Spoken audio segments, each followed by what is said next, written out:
салом дӯстон ва мухлисони ММА, ба канали мо хуш омадед. дар видео лайк гузоред ва мо оғоз мекунем. сарпарасти мо пойафзолҳои чармиро ки сифати олӣ доранд барои шумо тахфифи калон кард, ки ҳоло нархашон 2500 рубл аст. фурсатро аз даст надиҳед. дар ватсапи рӯи экран бода калимаи пойафзол нависед ва ба шумо ҳамаи пойафзолҳоро равон мекунанд.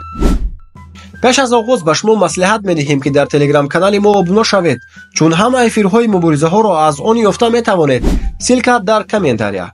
дар лос-анҷелес дар мусобиқаи UFC 311 размкори тоҷик Муин Ғафуров ва размкори ҷопонӣ Риня Накамура вохӯрданд ки рақобат 3 раунд идома ёфт ва дар натиҷа бо қарори якдугунаи доварон варзишгари тоҷик Муин пирӯз гардид.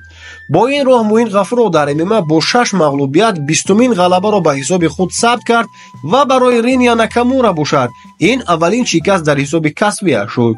пас аз рақобат Муин Ғафуров гуфт ки мехоҳад бо Генри Сехудо муҳориба кунад. дар як видео дида мешавад ки Муин бо ёрии чигаст роҳ мегардад. сабабашро бошад Муин лат хӯрдани зону гуфт. дарк кард ки худро хуб ҳис мекунад.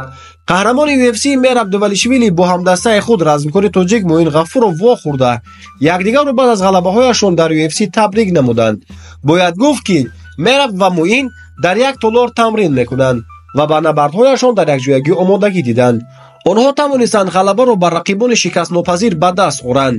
панҷумин рақобати Муинро бо ки дидан мехостед? дар комментария ҳатман нависед. дар доираи чорабинии лигаи Октагон 70 дар Алмато яке аз муборизаҳои ҷолибишон баргузор мешавад.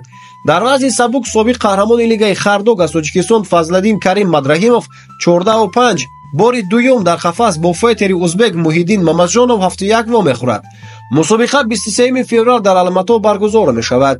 бояд қайд кард ки дар доираи ҷоизаи Октагон Эверс 2024 аввалин рақобат байни Мадрахимов ва Мамаҷонов муҳорибаи соли 2024 эътироф шуда буд.